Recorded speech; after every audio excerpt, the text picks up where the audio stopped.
Kthehemi në vend ku kompania e telefonisë celulare Eagle Mobile ka festuar sot 2 vjetorin e nisjes së aktivitetit. Në ceremoninë e zhvilluar me këtë rast, drejtori i përgjithshëm i kësaj kompanie theksoi se Eagle Mobile pati një rol thelbësor në tregun e telefonisë celulare, pasi ka ulur ndjeshëm tarifat e këtij tregu. Eagle Mobile raporton se aktualisht zotëron 15% të tregut të telefonisë me rreth 600.000 abonentë.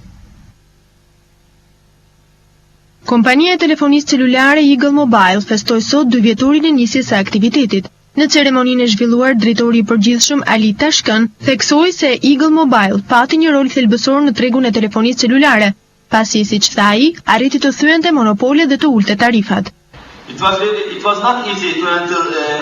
2 vjet më parë nuk e patëm të lehtë të hynim në treg për shkak të monopoljeve. Por në 2 vjet, Eagle arriti të thyente këto monopole dhe solli konkurrencën në tregun shqiptar të telekomunikacioneve.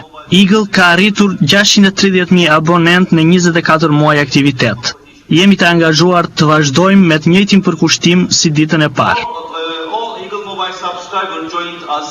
Eagle Mobile raportohet se aktualisht zotëron 15% të tregut të telefonisë celulare. Sipas zotit Tashkën, kompania është e kënaqur nga rritja e këtyre 2 viteve dhe për të arritur këtu ka investuar 60 milion euro.